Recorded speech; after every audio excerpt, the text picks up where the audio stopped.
Unit 2.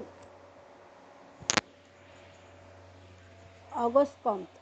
August कॉम्तचा कार्यकाळ आहे 1798 ते 1857. कॉम्तचा जन्म 19 जानेवारी 1798 या दिवशी दक्षिण फ्रान्समधील मॉन्टपेलियर या शहरात झाला. त्याचे वडील साधे कर वसुली अधिकारी होते. कॉम्तचे सर्व शिक्षण त्याच्या जन्मगावीच झाले. त्याचे आई वडील हे राजभक्त होते. कॉम्त हा लोकशाहीवादी होता. त्याचे आई वडील कॅथोलिक पंथाचे होते, मात्र तो कॅथोलिक पंथाचा कट्टर विरोधक होता. 1814 मध्ये कॉम्तने शहर पॅरिसतील एका प्रसिद्ध इलॉक पॉलिटेक्निक या शिक्षण संस्थेमध्ये प्रवेश घेतला. या संस्थेत अनेक विचारवंतांचा त्याच्यावर प्रभाव पडला. तो बेंजामिन फ्रँकलिन या विचारवंताच्या विचाराने अधिक प्रभावित झाला. त्याला आदर्श मानून त्यानुसार तो वागण्याचा व त्याचे अनुकरण करण्याचा प्रयत्न करू लागला. कॉम्त वयाच्या 13व्या वर्षाचा असताना आपल्या कुटुंबाच्या राजकीय आणि धार्मिक विचारांचा कॉम्तने त्याग केला. त्याने वयाच्या 16व्या वर्षी गणित विज्ञानावर व्याख्यान दिले. 1816 मध्ये इकॉल पॉलिटेक्निक ही संस्था बंद पडली. त्यानंतर तो आपल्या गावी परत गेला. लगेच 1816 जुलै मध्ये तो पॅरिस येथे परत येऊन गणिताच्या शिकवणी वर्गाच्या माध्यमातून आपले चरितार्थ चालवू लागला. पॅरिसमध्ये 1817 मध्ये त्याची प्रसिद्ध फ्रेंच विचारवंत सटे सायमन आणि उमराव घराण्यातील विचारवंतांशी परिचय झाला. त्याचा कॉम्तवर फार मोठा प्रभाव पडला. काही काळपर्यंत त्याने सेट सायमनचा सचिव म्हणून कार्य केले. सायमनने चालवलेल्या इंडस्ट्री या नियतकालिकामधून त्याने अनेक लेख लिहिले. 1824 मध्ये कॉम्तचा लेख कोणत्या स्वरूपात प्रसिद्ध करावा या कारणावरून सायमन आणि कॉम्त यांच्यामध्ये वाद निर्माण झाला व त्यावेळीपासून तो सायमनपासून वेगळा झाला. 1826 पासून त्याने आपल्या प्रत्यक्ष पदाच्या विचारांच्या प्रसारासाठी भाषणांची एक मालिका आयोजित केली व या भाषणांमधून त्याने आपल्या विचारांची रूपरेषा मांडली. अधिक चिंतन मननाचा परिणाम त्याच्या मनावर होऊन 1827 मध्ये त्याला मानसिक विकृतीचा झटका आला. 1828 मध्ये रोगमुक्त झाल्यावर त्याने पुन्हा व्याख्यान देण्यास सुरुवात केली. 1825 मध्ये केरोसीन मॅसिन या स्त्रीशी कॉम्तचा विवाह झाला, मात्र त्याचे वैवाहिक जीवन सुखी होऊ शकले नाही. 1842 मध्ये त्याने आपल्या पत्नीपासून घटस्फोट घेतला. 1845 मध्ये श्रीमती क्लोड टाईल्स डी वॉक्स या स्त्रीशी त्याने विवाह केला, मात्र या स्त्रीचा एका वर्षातच मृत्यू झाला. तिच्या राहणीमान आणि विचारांचा देखील कॉम्तवर प्रभाव पडला. कॉम्तने समाजशास्त्राच्या विचारांची पायाभरणी केली. त्यांनी प्रत्यक्षवादावर मांडलेले विचार अत्यंत महत्त्वपूर्ण आहे. या महान विचारवंताचा 5 सप्टेंबर 1857 ला दुःखद निधन झाले.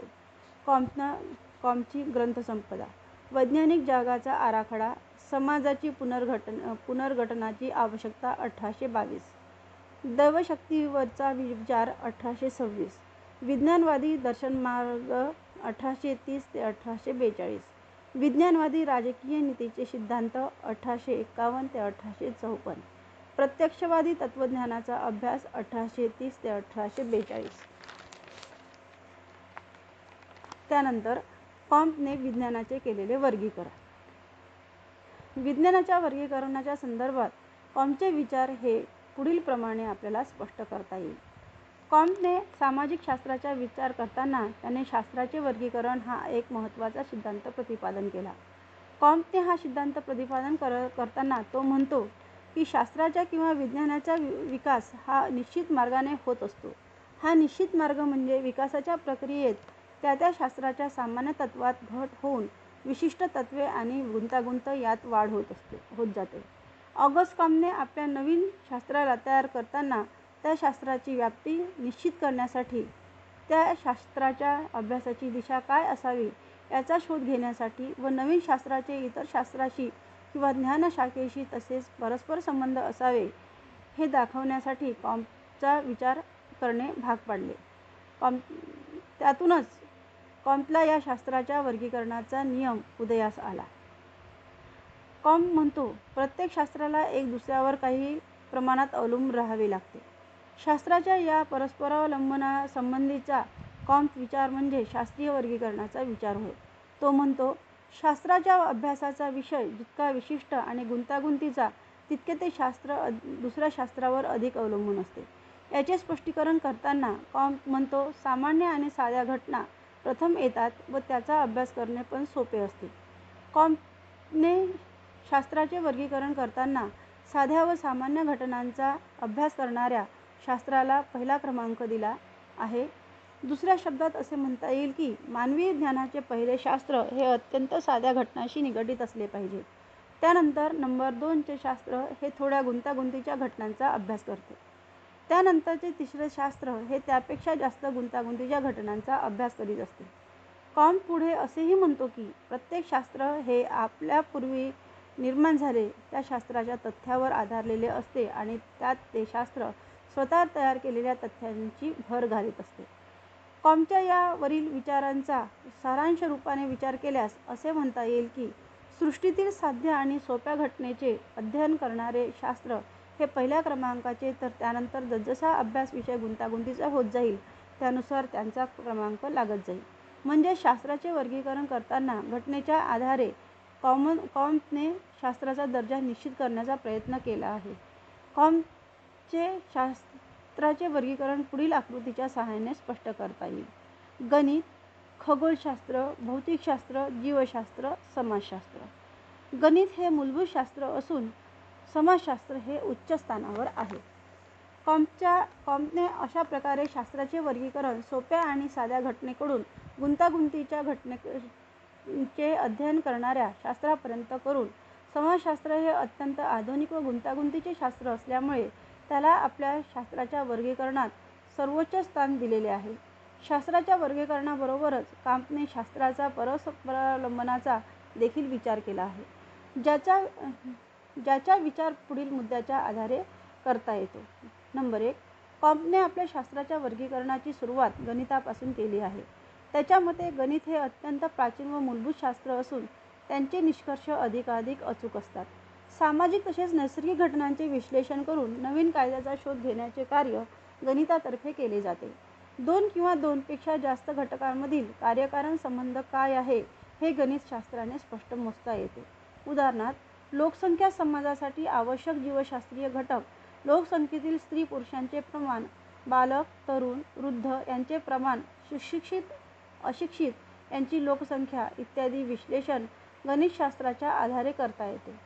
मानवी जीवनात गणिताला विशेष महत्त्व असून गणिताचे नियम व सूत्र सार्वत्रिक स्वरूपाचे आहे.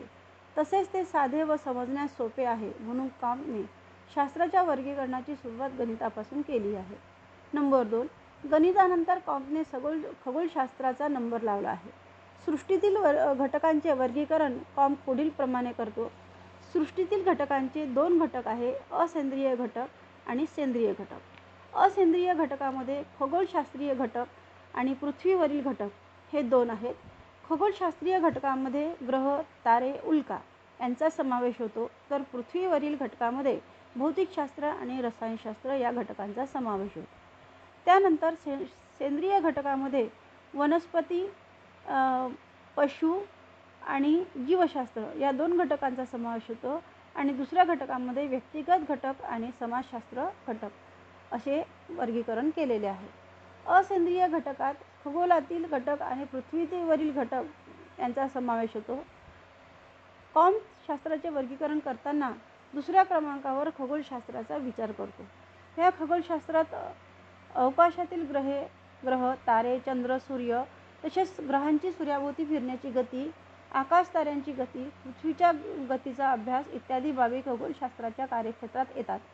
या सर्वांचा अभ्यास करताना खगोलशास्त्राचा गणितशास्त्राच्या मदतीशिवाय पर्याय नाही. सूर्यापासून इतर ताऱ्यांचे अंतर, ग्रहांची गती इत्यादी गणितशास्त्राच्या आधारावर मोजली जाते. म्हणजेच खगोलशास्त्र हे त्यापूर्वीच्या गणितशास्त्रावर अवलंबून आहे. नंबर 3.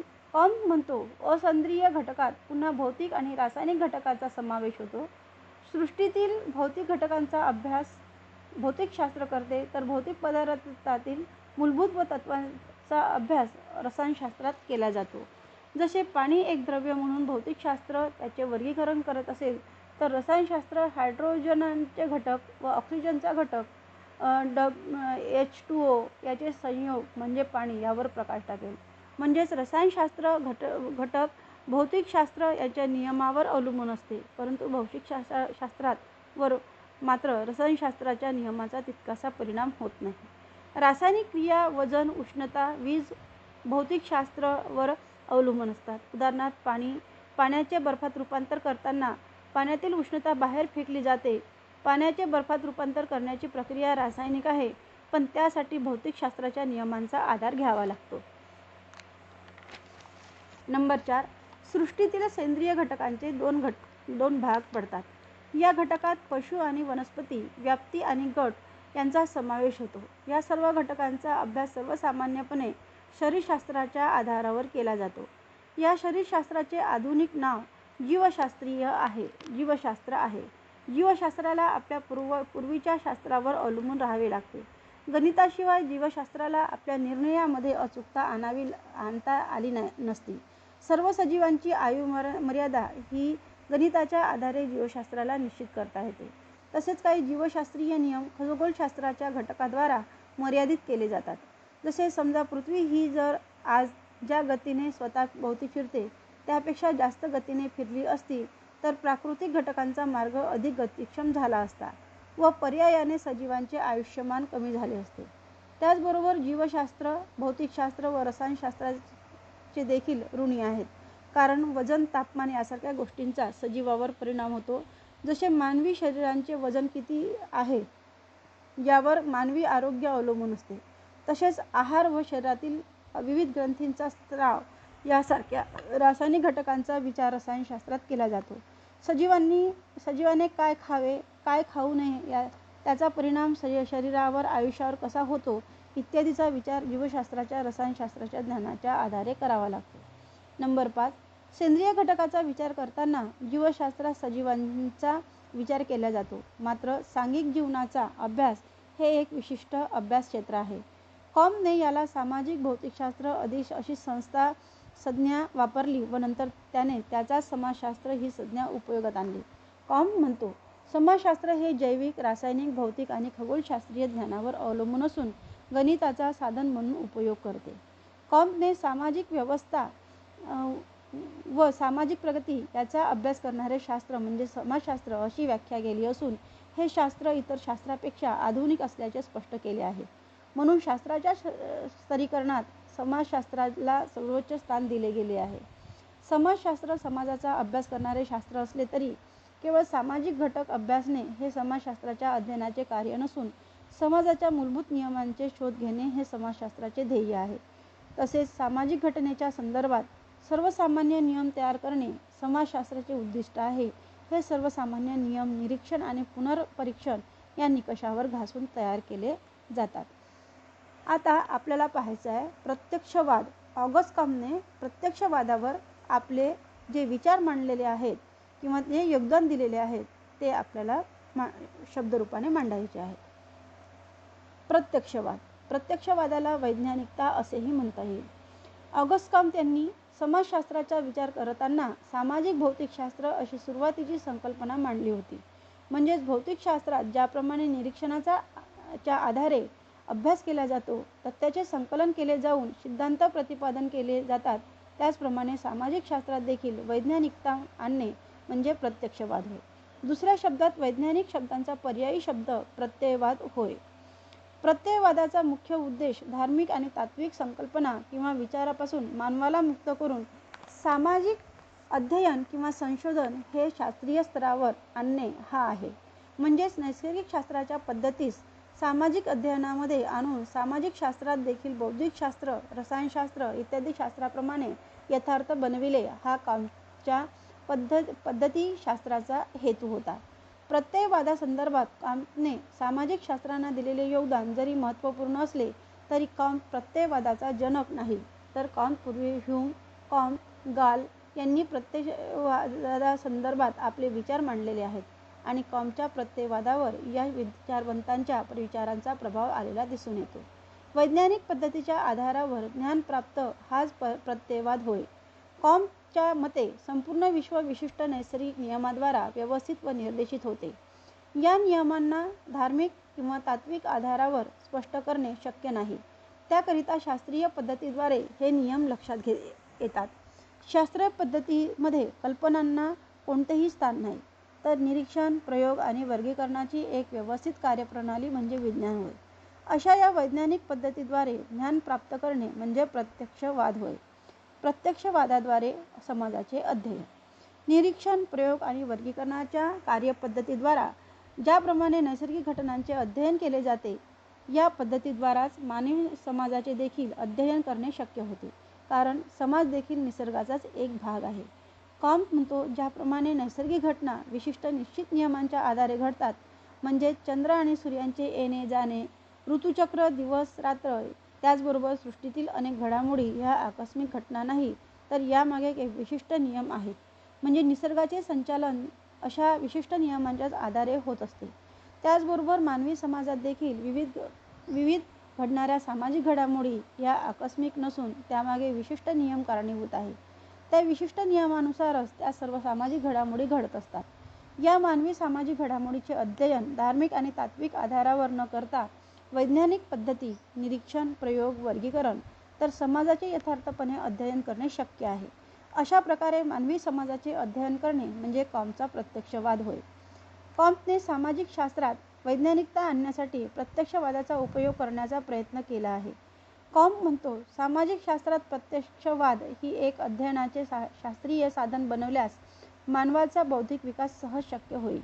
प्रत्यक्षवाद सामाजिक प्रगतीसाठी सहाय्यक आहे. कॉम्ट सामाजिक तथ्यांचे निरीक्षण, परीक्षण आणि वर्गीकरणाच्या व्यवस्थित कार्यपद्धतीद्वारेच वास्तविक आणि प्रत्यक्ष ज्ञान प्राप्त होते. हे प्रत्यक्ष ज्ञान सामाजिक पुनर्संघटनेसाठी महत्त्वपूर्ण ठरेल. कॉम्टच्या प्रत्यक्षवादाच्या संदर्भात विचार केल्यास असे लक्षात येते की प्रत्यक्षवादाच्या अंतर्गत सर्वप्रथम विषयाची निवड केली जाते. त्यानंतर निरीक्षणाद्वारे त्या विषयासंबंधीची सर्व तथ्य एकत्रित केले जातात. एकत्रित केलेल्या तथ्यांचे विश्लेषण करून सामान्य वैशिष्ट्यांच्या आधारे सर्व तथ्यांचे वर्गीकरण केले जाते. त्यानंतर त्या विषयाच्या संदर्भात निश्चित निष्कर्ष मांडला जातो. अशा प्रकारे निरीक्षण, परीक्षण, वर्गीकरण करण्याची शास्त्रीय पद्धत ही प्रत्यक्षवादाचा आधार आहे. कॉम्टने वरीलप्रमाणे प्रत्यक्षवादाची संकल्पना मांडली. नंतर मात्र त्या प्रत्यक्षवादाच्या संकल्पनेत त्यांनी धर्म आणि नैतिकता या दोन संकल्पनांचा समावेश केला. त्यांच्यामध्ये बौद्धिक आणि नैतिक एकतेच्या आधारावर समाजाचे पुनर्संघटन केले जाऊ शकते. एवढेच नव्हे तर कॉम्टने प्रत्यक्षवादाला केवळ ज्ञानच न मानता मानवाकरता तो एक धर्म देखील आहे अशा प्रकारचा विचार मांडला. त्याच्या मते धर्माचा प्रमुख उद्देश हा मानवी कल्याणाचा असून त्याद्वारे मानवी समाजाची प्रगती साधली जाते. त्याचप्रमाणे प्रत्यक्षवाद मानवतेचा एक असा धर्म आहे की जो आपला संबंध अलौकिक शक्तीशी इतका जोडला जात नाही, जितका बौद्धिक आणि नैतिक एकतेच्या आधारावर सामाजिक संघटन आणि प्रगतीशी जोडतो. प्रत्यक्षवादाचे विभाजन.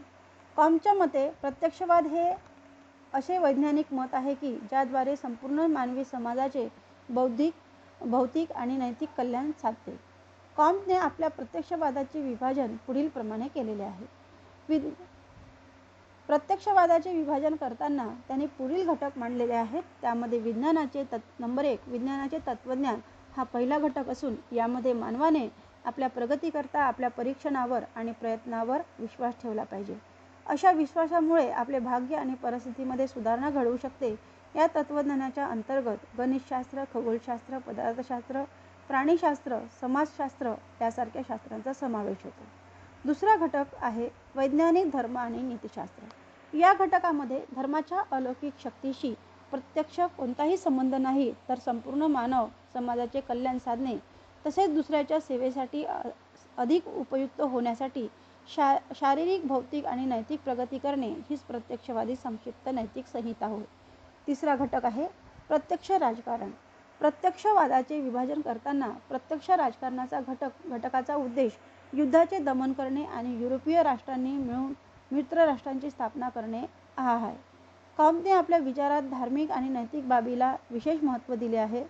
सुरुवातीला प्रत्यक्षवादात केवळ विज्ञानाला महत्त्वाचे स्थान देणारा कॉम्ट आपल्या विचारांवर स्थिर न राहता त्यांनी धार्मिक आणि नैतिक बाबीला विशेष महत्त्व दिलेले आहे. या प्रत्यक्षवादी सिद्धांताचे परीक्षण व मूल्यमापन. कॉम्पने आपल्या सामाजिक शास्त्रात प्रत्यक्षवादाचा समावेश करून अध्ययनाला एक नवी दिशा दिली व वैज्ञानिक बाबीला विशेष महत्त्व दिले. सामाजिक शास्त्रात मानवी समाजाचे वास्तविक यथार्थ अध्ययन करण्यासाठी प्रत्यक्षवादाशिवाय दुसरा पर्याय नाही. प्रत्यक्षवादात निरीक्षण, परीक्षण आणि तथ्यांचे वर्गीकरण करून सामाजिक घटनेच्या वास्तविकतेपर्यंत व्यक्तीला पोहोचता येते असा विचार कॉम्पने मांडला. कॉम्पने प्रत्यक्षवादाचा असा सिद्धांत मांडला असला तरी नंतरच्या काळात कॉम्प आपल्या विचारांवर स्थिर राहिलेला नाही, तर त्याने प्रत्यक्षवादात धर्म आणि नैतिकतेला स्थान दिले म्हणून त्याच्यावर अनेक स्वरूपाच्या टीका करण्यात आल्या. कॉम्पच्या शिष्या जॉन स्टुअर्ट मिल म्हणतो की कॉम्पने प्रत्यक्ष किंवा विज्ञानाचा जो स्तर निर्माण केला होता त्यावर तो स्थिर राहू शकला नाही, त्यामुळे कॉम्प हा सर्वात कमी प्रत्यक्षवादी होता. पुढे कॉम्पच्या विचारांमध्ये झालेल्या बदलांमुळे त्याचे सर्व शिष्य त्याला सोडून गेले. स्टुअर्ट मिल म्हणतो की कॉम्पच्या या दयनीय पतनाबद्दल मला रडू येते. कॉम्पच्या सुरुवातीच्या प्रत्यक्षवादाचा वैज्ञानिक आधारावर अभ्यास करण्यास सुरुवात केली, मात्र नंतर त्याने धार्मिक आणि नैतिक सिद्धांताचा देखील प्रत्यक्षवादात समावेश केला. एवढेच नव्हे तर तो धर्म आणि विज्ञानाला एक दुसऱ्यापासून अलग मानत नाही.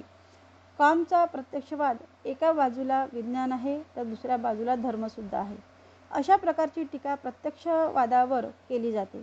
अशा प्रकारे कॉम्पच्या प्रत्यक्षवादावर व त्याच्या विचारावर झालेल्या बदलांवर टीका करण्यात आल्या असल्या तरी या शास्त्राला वैज्ञानिकता प्राप्त करून देण्यामध्ये प्रत्यक्षवाद या सिद्धांताचे विशेष महत्त्व आहे.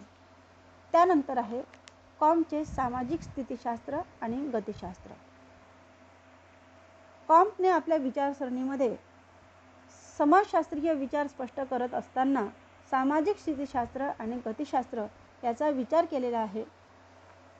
आता याच्यावर प्रश्न असा विचारला जाऊ शकतो की ऑगस्ट कॉम्पचे समाजशास्त्रीय विचार स्पष्ट करा किंवा ऑगस्ट कॉम्प यांनी समाजशास्त्रीय संदर्भात मांडलेल्या विचारांचा आढावा द्या. आता या प्रश्नाचे उत्तर स्पष्ट करत असताना आपल्याला विस्तृत लिहिणं गरजेचं आहे. सर्वप्रथम आपल्याला हे म्हणता येईल की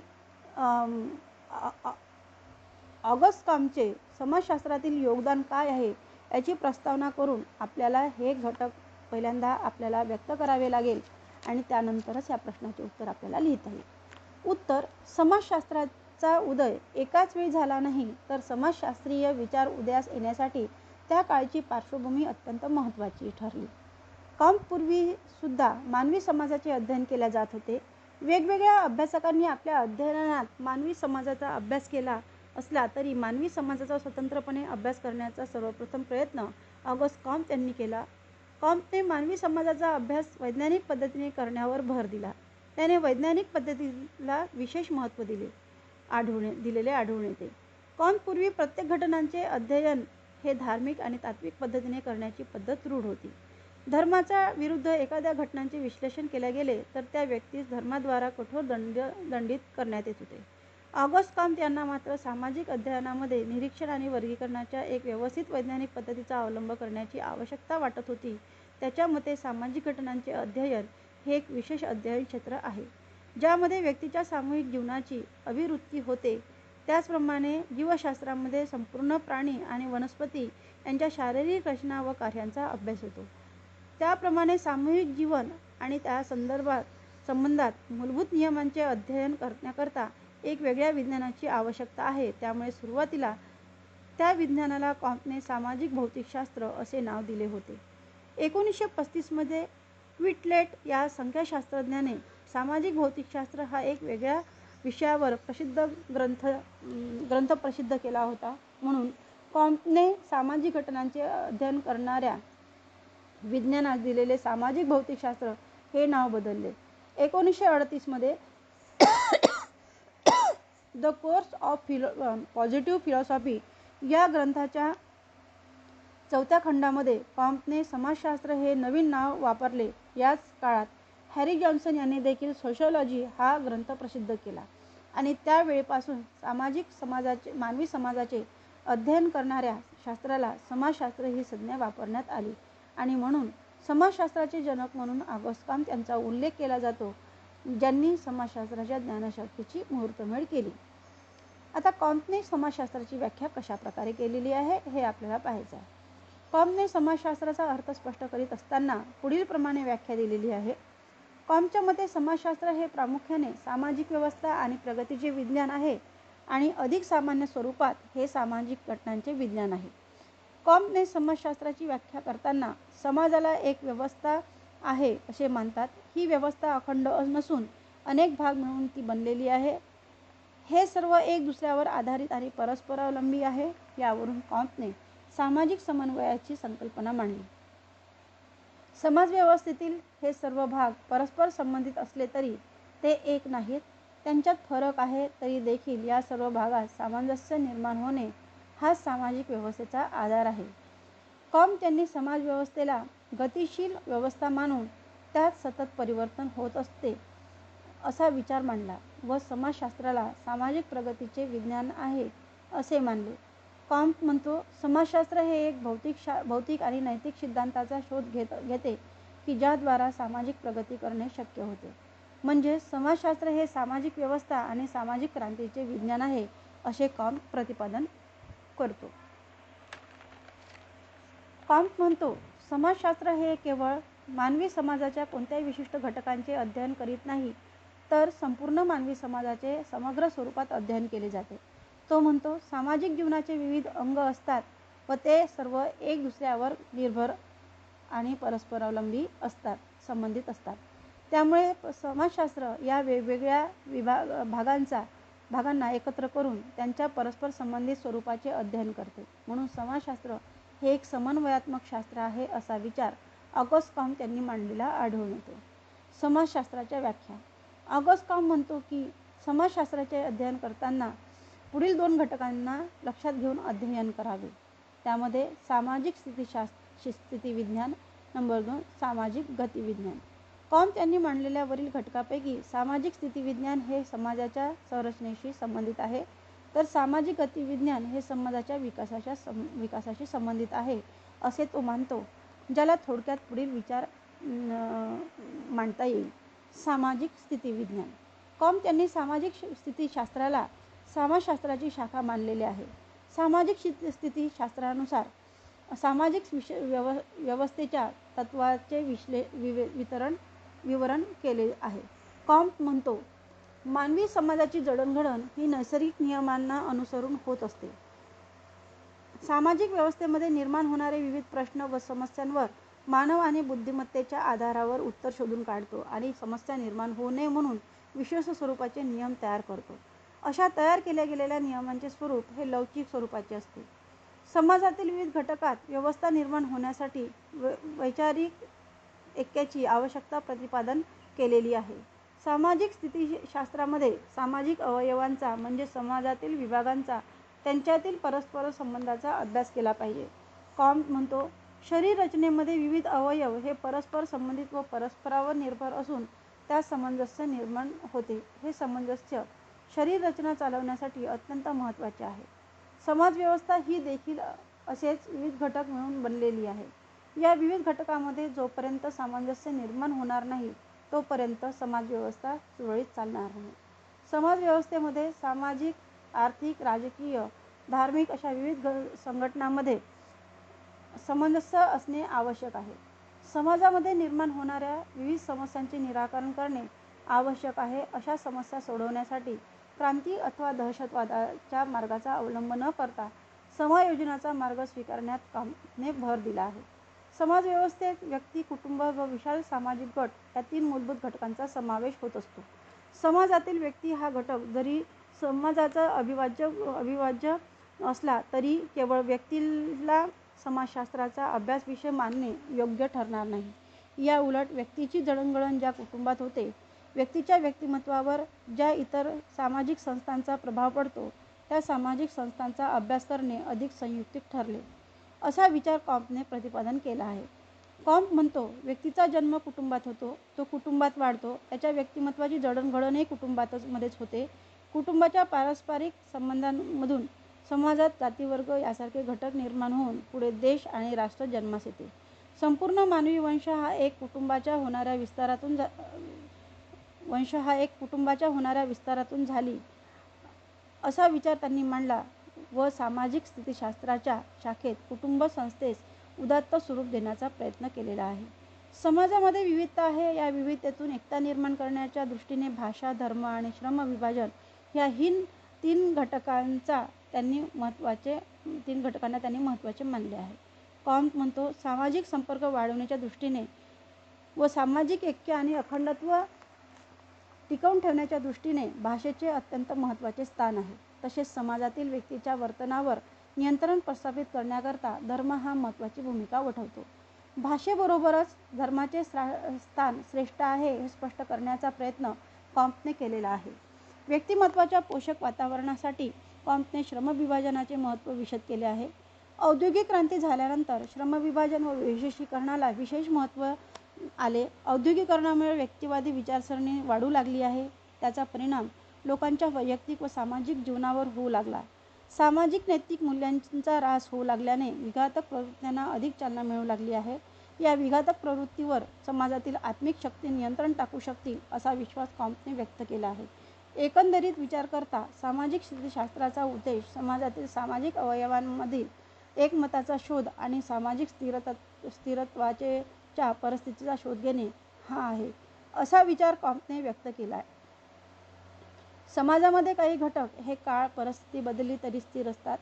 त्यात बदल होत नाही अशा समाजातील स्थिर असणाऱ्या घटकांचा अभ्यास सामाजिक स्थितीशास्त्रामध्ये करण्यात यावा असा विचार कॉम्ट मांडतो. नंबर 2, सामाजिक गतिशीलता. कॉम्टने आपल्या अध्ययनामध्ये सामाजिक स्थितीशास्त्रापेक्षा सामाजिक गतिशास्त्राला विशेष महत्त्व दिले आहे. तो म्हणतो, सामाजिक प्रगती व उत्क्रांती हे सामाजिक गतिशास्त्राचे अभ्यास विषयक आहे.